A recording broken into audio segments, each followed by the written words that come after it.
আসসালামু আলাইকুম। আশা করি সবাই ভালো আছো। আজকে তোমাদেরকে দেখাবো আমি কিভাবে এত সুন্দর করে এই ফুলটা বানিয়েছি। তোমরা যদি শিখতে চাও কাগজের ফুলদানিতে কিভাবে এই আলগাগুলো তৈরি করা হয়, তাহলে আমার এই ভিডিওটা দেখে নিতে পারো। ভিডিওটা দেখলে তোমরা অবশ্যই বিভিন্ন রকমের ডিজাইন নিজেরাও তৈরি করে নিতে পারবে। আমি এই পাতাগুলো ফুলগুলো কিভাবে মাঝখান দিয়ে শির দিয়ে দিয়ে তৈরি করেছি সেটা যদি দেখতে চাও তাহলে সম্পূর্ণ ভিডিওটা না টেনে দেখতে হবে। আমি ফার্স্ট থেকে তোমাদেরকে দেখাচ্ছি কিভাবে আমি সম্পূর্ণ ডিজাইনটা তৈরি করেছি।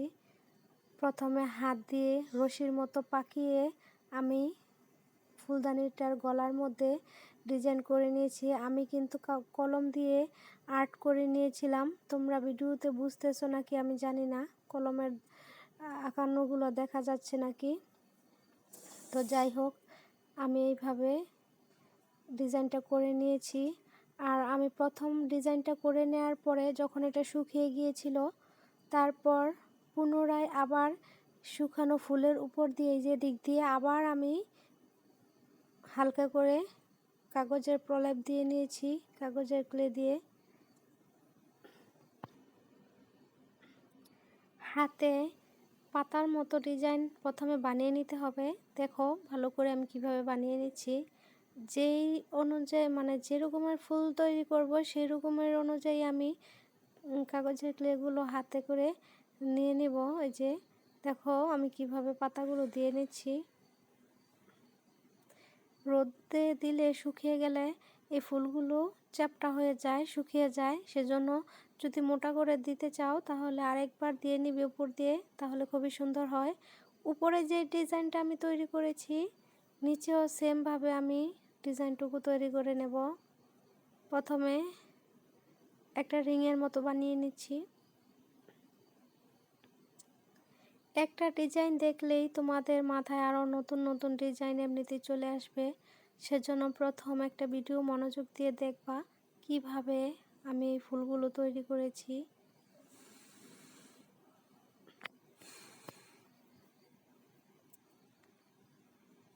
এখন আমি উপরের যে ডিজাইনটা বানিয়েছি পাতার মতো করে এইভাবে আমি নিচেও দিয়ে নিচ্ছি।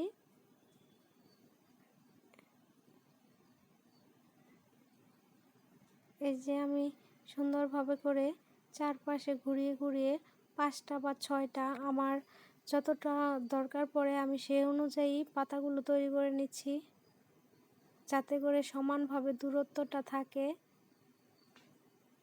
প্রতিটা পাতার দূরত্ব যাতে করে সমানভাবে থাকে সেদিকে খেয়াল রাখতে হবে, নয়তোবা দেখতে ভালো দেখা যাবে না, পচা দেখা যাবে।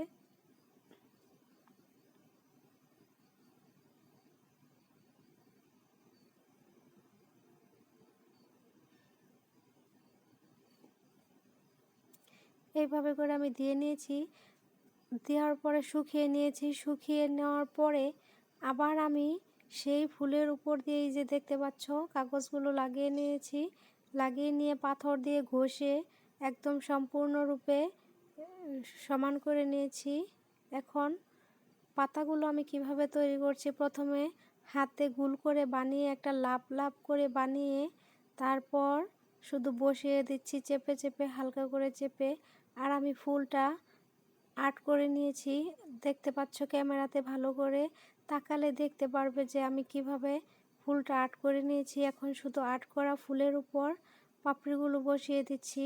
এটা হচ্ছে সবচেয়ে থেকে ভালো পদ্ধতি, কারণ ফুলগুলো বানিয়ে নিলে খুব সুন্দরভাবে তাড়াতাড়ি করে বানানো কমপ্লিট করা যায়।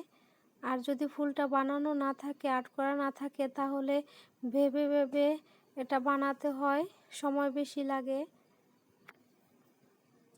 সেজন্য আমি এইভাবে কলম দিয়ে আর্ট করে নিয়েছি। প্রথমে আমি শুধু কাগজগুলো লাগিয়ে নিচ্ছি, তারপর এটার মধ্যে পাতা আর শির কিভাবে দিয়েছি সেটাও দেখাবো। সেজন্য সম্পূর্ণ ভিডিওটা দেখতে থাকো তোমরা।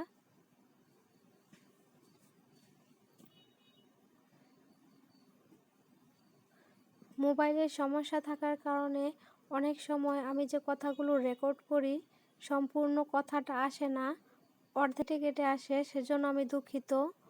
তোমরা ভিডিওটা দেখে বুঝে নিবা যে আমি কি বলতে চেয়েছি বা কিভাবে বোঝাতে চেয়েছি, সেটা তোমরা বুঝে নিবা। এখন ভালোভাবে বোঝা যাচ্ছে আমি যে ফুলগুলো আর্ট করে নিয়েছি। আর্ট করা ফুলের মধ্যেই দেখো আমি কি সুন্দর করে ছোট ছোট করে পাপড়ি বসিয়ে নিচ্ছি।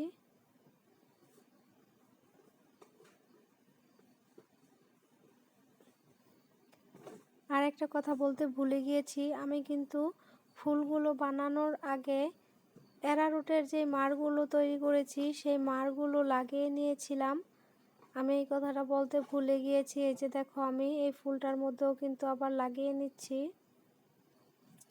অ্যারারুটের মাড়টা দিলে হয় কি যে ফুলদানিটা শুকানোর পরে এটা খসখসে হয়ে যায়। অ্যারারুটের মাড়টা দেওয়ার পরে এটা ভালোভাবে আবার সুন্দর করে কাগজগুলো বসতে সাহায্য করে, আঠাগুলো সুন্দরভাবে লেগে যায়।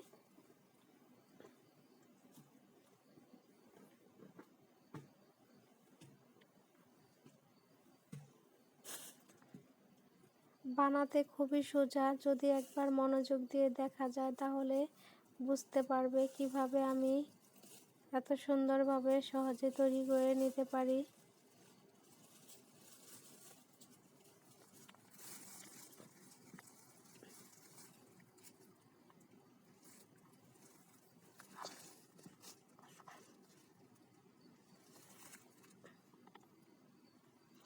মাঝখানে একটুখানি গর্ত করে দিয়েছি দেখতে ভালো দেখার জন্য।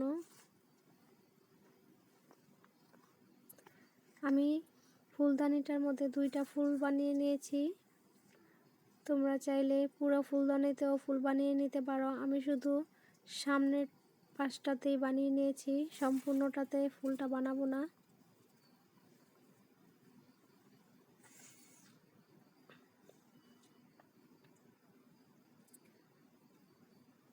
এখন পাতাগুলো লাগিয়ে নিচ্ছি। পাতাগুলো সেমভাবেই আমি যেইভাবে বানিয়েছিলাম কলম দিয়ে, আমি সেই পাতার উপরে শুধু দিয়ে নিয়েছি। এখন একটা কাঠির সাহায্যে এইভাবে শিরগুলো চেপে চেপে বানিয়ে নিবা তোমরা যারা বানাতে চাও।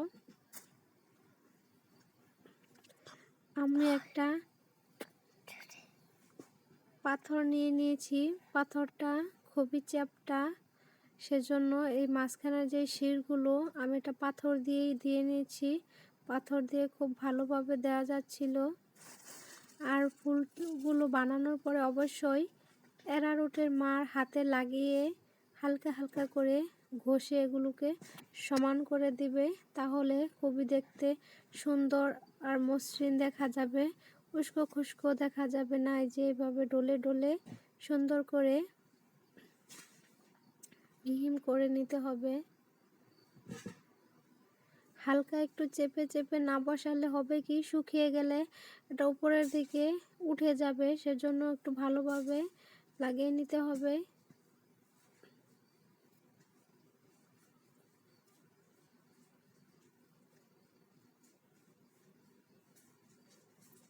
আমার আরও অনেকগুলো ফুলদানি তৈরি করা আছে, আমি আস্তে আস্তে ওগুলোও ফুল তৈরি করে নেব। তোমরা যদি দেখতে চাও আমি ওইগুলোতে কীভাবে ফুল তৈরি করেছি, কেমন ফুল তৈরি করেছি, তাহলে অবশ্যই কমেন্ট করে আমাকে জানাবা, আমি ভিডিও তোমাদের সাথে শেয়ার করব। তো আমার ভিডিও দেখার জন্য তোমাদেরকে অসংখ্য ধন্যবাদ। আজকে এই পর্যন্তই। সবাই ভালো থেকো, সুস্থ থেকো, আর ভিডিওটা দেখতে থাকো শেষ পর্যন্ত যে আমি শিরগুলো কিভাবে তৈরি করেছি। আল্লাহ হাফেজ।